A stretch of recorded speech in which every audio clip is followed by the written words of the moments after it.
বাহ বাহ বাহ, তোমরা সকলেই উপস্থিত। ভালো খবরই সবাইকে দেবার আছে। না মহারাজ, সকলে উপস্থিত নয়, বিজ্ঞানী অনুপস্থিত। যাই হোক, আমি যেটা বলতে চাইছি যে খবর এসেছে নবাব আমাদের এখানে পরিদর্শনে আসছেন আগামী পরশু। মহারাজ, এটা কি খুব শুভ সংবাদ? আহা, নবাব আসছেন যখন তখন নিশ্চয়ই শুভ সংবাদ। আমাদের কৃষ্ণনগর নবাব বাহাদুর বিশেষ পছন্দ করেন কিনা, তাই হাওয়া খেতে আসছেন। তুমি কি করে বুঝলে গোপাল যে নবাব বাহাদুর কেবল হাওয়া খেতেই আসছেন? আমি শুধু হাওয়া অবধি বুঝি, আর বাকি দায়িত্ব মহারাজের পাচকের। সে যা ভালো মন্দ নবাব বাহাদুরকে খাওয়াবে, নবাব তাতেই খুশি হবে। কিন্তু মুশকিল হচ্ছে হাতে সময় খুব কম। নবাব আসছেন আগামী পরশু। এখন এর মধ্যেই নবাবের আপ্যায়নের জন্য আমাদের যা সমস্ত বন্দোবস্ত করে ফেলতে হবে। মহারাজ, নবাব বাহাদুর এর আগে যতবার এসেছেন তিনি এই প্রাসাদের তার বিশেষ পছন্দের ঘরে থেকেছেন। আমি ইতিমধ্যেই সেই ঘর একেবারে ঝকঝকে তকতকে করে রেখেছি। বাহ বাহ বাহ, বেশ বেশ বেশ। ইতিমধ্যে ঝকঝকে করা হয়ে গেছে মহারাজ। মন্ত্রীমশাই মনে হয় মাঝে মাঝে সেই ঘরে গিয়ে বিশ্রামও নেন। বাজে কথা বলবে না গোপাল, আমার বিশ্রাম নেওয়ার কি ঘরের অভাব পড়েছে? তোমরা চুপ করো তো। আমি যেটা বলতে চাই গোপাল, বলুন মহারাজ। নবাব তোমাকে বিশেষ পছন্দ করেন। আগে মহারাজ, আমাকে অবশ্য দু একজন বাদে সবাই পছন্দ করে, আর আপনি তো আমাকে ভালোবাসেন মহারাজ। মহারাজ, মহারাজ মাফ করবেন, এটা কি আপনি ঠিক বললেন? আমি যদি বলি যে নবাব বাহাদুর আপনাকে সব থেকে বেশি পছন্দ করে কারণ আপনি মহারাজ, আর তারপরেই যদি কারো স্থান হয় তাহলে সেটা আমি, কারণ আমি মন্ত্রী। হ্যাঁ, সে হয়তো করে, কিন্তু নবাবের মতিগতি না সব সময় আমিও বুঝতে পারি না। কিন্তু গোপালকে নবাব বিশেষ পছন্দ করেন, আর এটা নবাব নিজের মুখেই আমাকেই বলেছিলেন। একই সাথে নবাব আক্ষেপও করছিলেন যে গোপালের মতো একজন তাঁর সভায় থাকলে খুব ভালো হতো। শুনেছি মহারাজ, আমি জানি নবাব বাহাদুর আমাকে খুব পছন্দ করেন, একই সাথে ভরসা করেন আর বিশ্বাস করেন। আমারও সেটাই মনে হয়। উনি আমার কবিতা শুনতে আগ্রহী হন না, কিন্তু গোপালকে নিয়ে তিনি সব সময় আগ্রহী। ঠিক বলেছ। তাই আমি চাই নবাবের আপ্যায়নের সমস্ত দায়িত্ব গোপালকে দিতে। কি গোপাল, পারবে তো? বিলক্ষণ মহারাজ। তুমি থাকবে সর্বাগ্রে। তুমি ফুলের ডালা নিয়ে নবাবকে বরণ করবে, তাকে রাজপ্রাসাদে নিয়ে আসবে। তিনি যখন বিশ্রাম নেবেন তখন তার খোঁজ নেবে। এছাড়া নবাব যে কদিন থাকবেন তাকে হাস্যরসে মুজিয়ে রাখবে। কোনো অসুবিধে নেই মহারাজ, আমি সমস্ত দায়িত্ব পালন করব। আমি কৃতজ্ঞ আমাকে এই দায়িত্ব দেওয়া হচ্ছে বলে। কিন্তু মহারাজ, এটা কি করে সম্ভব? এই দায়িত্বের জন্যই আমি মন্ত্রী, আমি থাকি। এবারে তার আর প্রয়োজন দেখছি না। আর তুমি তো থাকছোই, কিন্তু সব সময় নবাবের সাথে ওঠা পড়া তোমার না করলেও চলবে। এখন চিন্তার ব্যাপার হলো যে নবাব যেদিন আসবেন সেদিন সবাইকে উপস্থিত থাকতে হবে। আমরা সকলেই থাকবো মহারাজ। বিজ্ঞানীর কি হলো খবর নাও গোপাল। সে আসে না কেন? সে কি ভয়ঙ্কর কোনো গবেষণায় লিপ্ত? তাই মনে হয় মহারাজ। যখন সে গবেষণা করতে থাকে তখন আহার নিদ্রা সে ভুলে যায়। আমি এক্ষুনি তার খবর নিচ্ছি মহারাজ। তাহলে তুমি কিভাবে ব্যবস্থা নেবে গোপাল? মহারাজ, সবার আগে আমার নিজের বাড়ির বাজার করে দেব। এক ফোঁটা ঘিও নেই। বটে। গোপাল, তুমি বাড়ির জন্য ঘি কিনবে, তাতে নবাবের কি যায় আসে? চিন্তা করবেন না মন্ত্রী মশাই, আমি একই সাথে দেখে নেব নবাবের জন্য ভালো বাজার কি করা যায়। কেমন? সে কাজ তো তোমাকে দেওয়া হয়নি গোপাল। মহারাজ, পাচক রান্না করে, কিন্তু আমি জানি নবাব কি খেলে সন্তুষ্ট হবে, সেই মতো বাজার করতে হবে বই কি। ঠিক গোপাল, ঠিক। আচ্ছা মন্ত্রী, তুমিও এখানে গোপালকে সাহায্য করো। কাল তোমরা দুজনে একসাথে বাজারে যাবে। গোপাল, এবার তোমায় বাজার করা দেখাচ্ছি। উল্টে পড়ে থাকবে, নবাবের সামনে আসতেই পারবে না। এ তো খুব ভালো কথা, তাই হোক।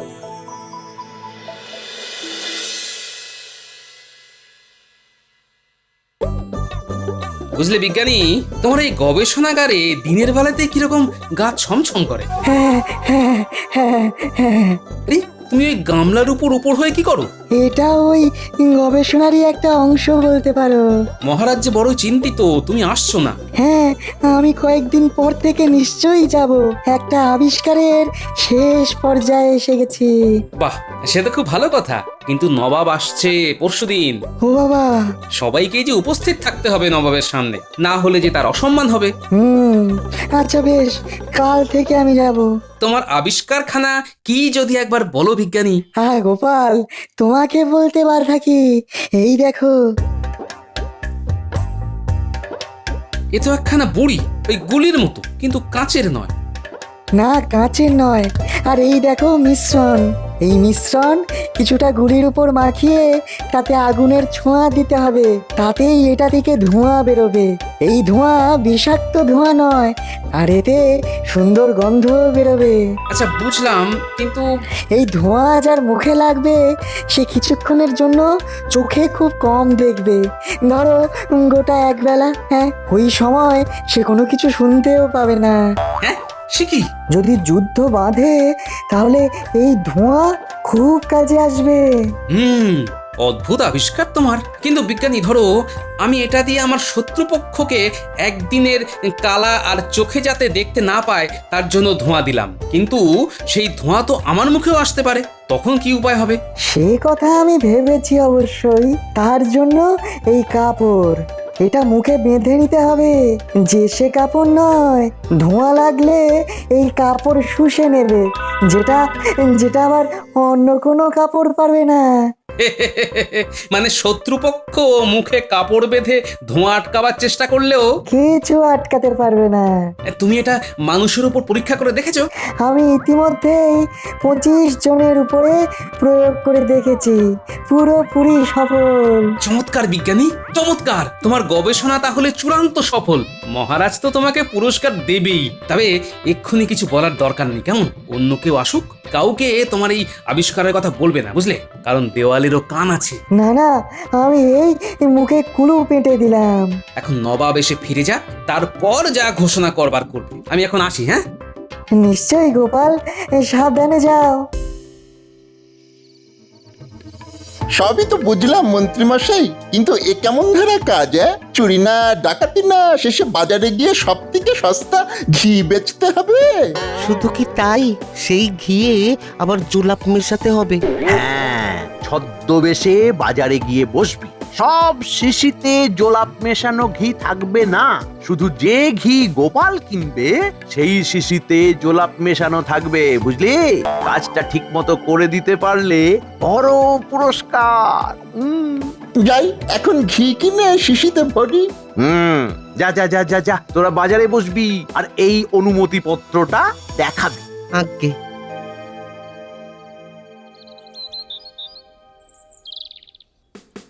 গোপাল, গোপাল দেখছি বেশ বড় একখানা থলি নিয়েছো। অনেক কিছু কিনতে হবে যে, চাল, তেল, নুন। ঘি কিনবে না? ওটা তো সবার আগে। ঘি ভাতের মজাই আলাদা। চলো চলো চলো, বাজার এসে গেল, চলো।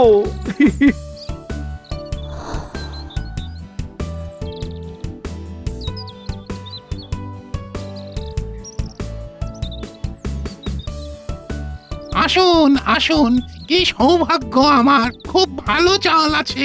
এই তোমার চালের দাম বড় বেশি। আগে সস্তার চালও আছে, তবে কাঁকড় বেশি হলে আমাকে পরে দোষ দিও না গোপাল। সব থেকে সস্তা যেই চাল তার একটা বস্তা তৈরি রাখো, আমি ওদিকে ঘি আর মাছ নিয়ে আসি।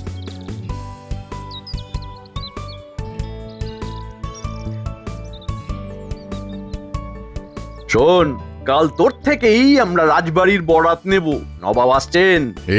আমার বরাত যে খুলে গেল। রাঘব বোয়াল চাই, সেই সাথে তেলকই, বড় ইলিশ আর বড় কাতলা অনেকগুলো চাই। হ্যাঁ, কাতলার মুড়ো যেন 2 হাতের সমান হয়। আগে আমি সকাল সকাল সব পৌঁছে দেব। গোপাল দাদা, এখন কি কিছু নেবে? তোর মাছের বড় দাম।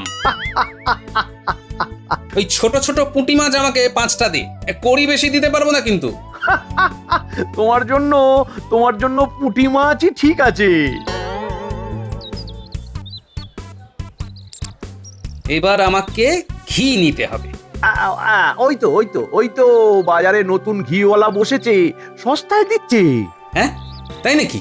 দেখি তাহলে। সস্তায় খাঁটি ঘি চাই, ঘি, চলে আসুন চলে আসুন।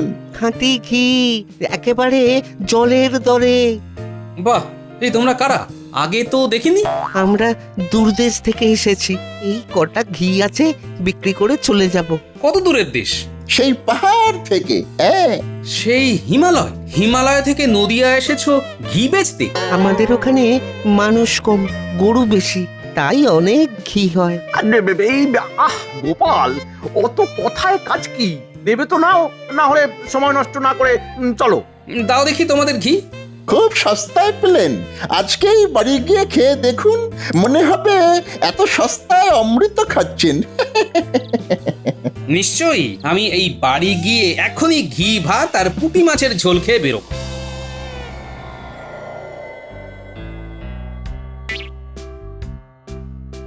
তাহলে বিজ্ঞানী, খুব শিগগিরই তোমার থেকে সুখবর পাচ্ছি। হ্যাঁ মহারাজ, আমার আবিষ্কার প্রায় সম্পূর্ণ। কাল নবাব আসছেন। মহারাজ, আমাদের পূর্ণ প্রস্তুতি নেওয়া হয়ে গেছে মহারাজ। সকালে আমি নিজেই বাজারে গিয়েছিলাম। গোপালও ছিল তো তোমার সঙ্গে? হ্যাঁ মহারাজ, তবে নবাবের কথা না ভেবে সে নিজের বাড়ির বাজার করতেই বেশি চিন্তিত ছিল। কিন্তু এখনো সে রাজসভাতে এসে পৌঁছলো না কেন? না, এ তো ভারী অন্যায়। কি আর বলবো মহারাজ, আপনি নিজে গোপালকে এত ভরসা করেন, অথচ তাকে যখন কোনো দায়িত্ব দিয়েছেন তখনই সে কামাই করতে শুরু করে দেয়। গোপালের আসবার সময় তো পেরিয়ে গেছে মহারাজ। তাহলে সে আজ আসবেই না, কি জানি কাল আসবে কিনা। সে কি, কেন আসবে না? আমি তাকে নবাবের আপ্যায়নের ভার দিয়েছি। গোপাল ভাঁড় কি এই ভার নিতে পারলো না মহারাজ? মন যে বড়ই ভারাক্রান্ত হয়ে যাচ্ছে। মহারাজের জয় হোক। বড় প্রহরী, গোপালের বাড়ি থেকে একজন খবর দিয়ে গেল যে গোপাল ভাঁড় খুব অসুস্থ, তার পেট খারাপ হয়েছে। অবিলম্বে কবিরাজ যেন একবার গোপালকে দেখে আসে। ঠিক আছে, তুমি এসো প্রহরী। হ্যাঁ, ছি ছি ছি ছি ছি মহারাজ, মহারাজ গোপাল শেষে পেট খারাপের বাহানা দিল। ছি। বুদ্ধ, তুমি শিগগিরই গোপালের বাড়ি যাও।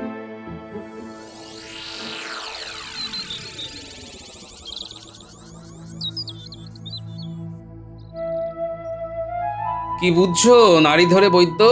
তুমি এক্ষুনি আমাশার পাঁচন দাও, আমাকে কালকের মধ্যে সুস্থ হতেই হবে। কিন্তু এই রকম তামাশা বাঁধলো কি করে? কি জানি, সকালবেলা বাজার থেকে বেশ ভালো ঘি পেলাম, আর ঘি ভাত খেয়ে সবে রাজসভার জন্য বেরোবো, ব্যাস আর পারলাম না। তারপর থেকে প্রকৃতির ডাকে আমি খালি ছুটছি। এই তুমি কার থেকে ঘি নিয়েছো শুনি? ওই দুজন নতুন এসেছিল, ওরা নাকি পাহাড় থেকে এসেছে। ওদের ওখানে মানুষ কম, গরু বেশি, আর ঘি তো নিলাম ওদের থেকেই। যাই হোক, ওই ঘি আর খাবার দরকার নেই, আমি পাঁচন দিচ্ছি। তবে কালকের মধ্যে সুস্থ হবে কিনা সেটা বলা যাচ্ছে না।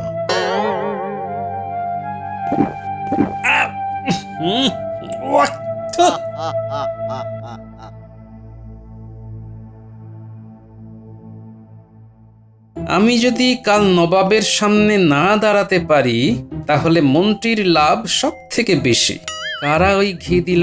এই পুঁটি গুলটে ন্যাপলা, এদিকে একবার শুনে যেত তোরা। আমি তো একটু আগেই মন্ত্রী মশাইয়ের সাথে দুজনকে দেখলাম কচুবনের ধারে। হ্যাঁ, সে কি? আচ্ছা ঠিক আছে, যা তোরা।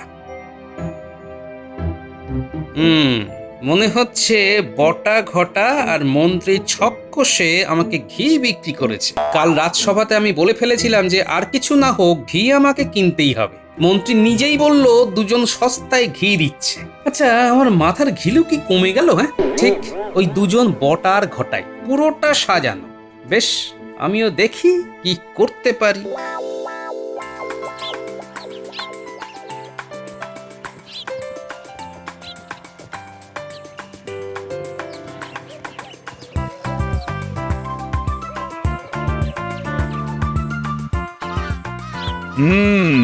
ব্যবস্থা ভালোই করেছে কৃষ্ণচন্দ্র। আশা করি এতটা পথ আসতে নবাব বাহাদুরের কোনো কষ্টই হয়নি। কি সৌভাগ্য আমাদের, কি সৌভাগ্য! প্রাসাদের অন্দরে আপনাকে সাদর অভ্যর্থনা জানাই নবাব বাহাদুর। চলো চলো চলো হে সবাই। আরে কৃষ্ণচন্দ্র কোথায়? তিনি তিনি আপনার জন্য অপেক্ষা করছেন রাজসভাতে। বেশ বেশ বেশ, চলো চলো চলো।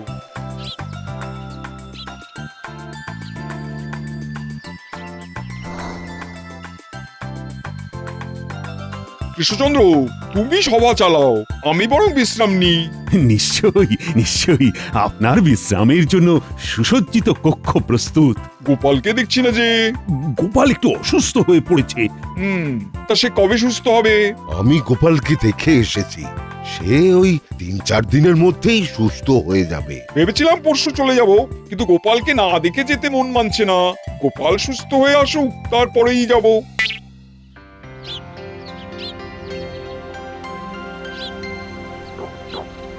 দুদিন হয়ে গেল, আজ একটু সুস্থ বোধ করছি।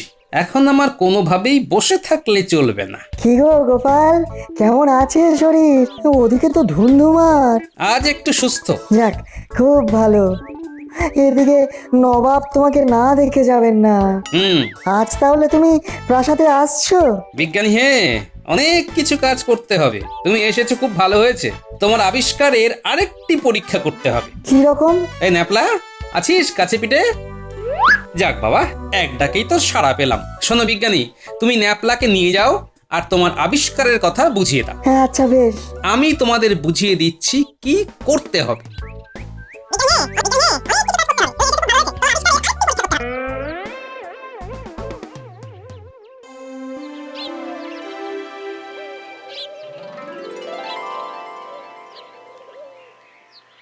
সত্যি করে বলো দেখি, গোপালের কি হয়েছে?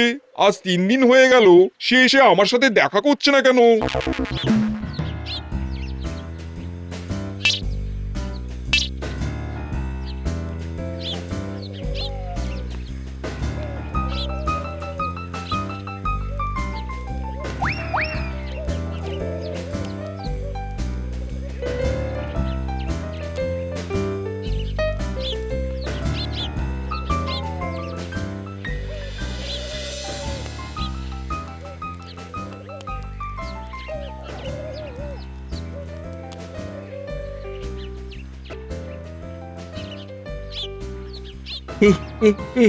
ওরে বাবা, ওরে বাবা, চোখ চোখের দৃষ্টি এত এত এত ঝাপসা হয়ে গেল কি করে?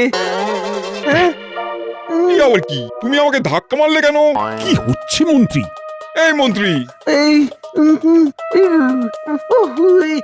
এই রে, কাকে ধাক্কা মারলাম? কাকে ধাক্কা মারলাম? হুজুর, মহারাজ মন্ত্রীকে দিয়ে আপনার অপমান করছে হুজুর। না না না না না না, কখনোই নয়, কখনোই নয়। মন্ত্রী, আমার কথার উত্তর দাও, না হলে ফল ভালো হবে না। আমাকে ধাক্কা মারলে কেন? উত্তর না দিলে আমি তোমার গর্দান নেব। হুজুর আপনাকে অবজ্ঞা করছে। কৃষ্ণচন্দ্র, এসব হচ্ছে কি? আমি কিন্তু এবার যুদ্ধ ঘোষণা করব। হুকুম দেন জাহাপানা। দেব, তার আগে মন্ত্রীর ঘাড় ধরো। গোপালের দেওয়া কাপড় সবাই মুখে পরে নিন। মহারাজ, বিলম্ব করবেন না।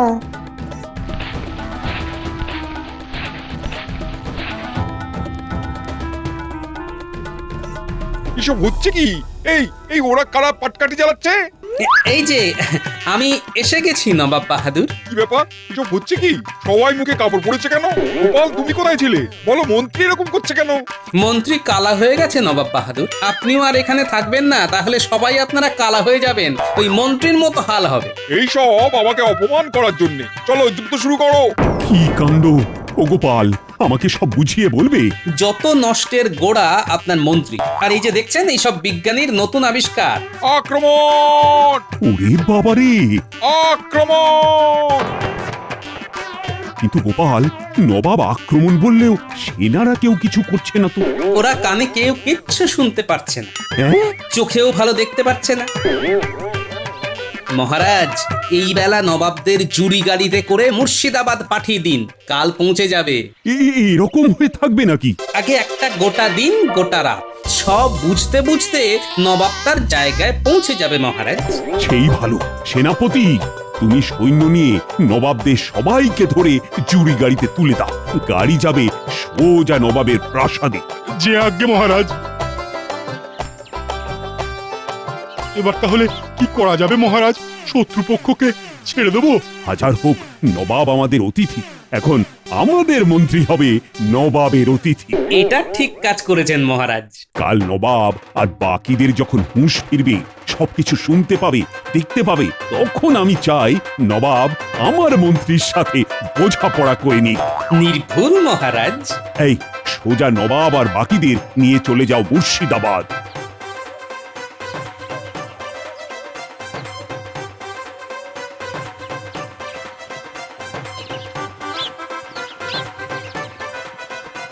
যাক গোপাল, নবাবকে অভ্যর্থনা জানাতে পারোনি তো কি হয়েছে, নবাবকে বিদায় তো জানালে। নিশ্চয়ই মহারাজ। আজ কিন্তু গোপালের জন্যই এই যুদ্ধ থামলো। মহারাজ, যুদ্ধ তো শুরুই হলো না, কিরকম গোলমেলে হয়ে গেল। জয় গোপালের জয়, জয় গোপালের জয়। জয় গোপালের জয়। জয়!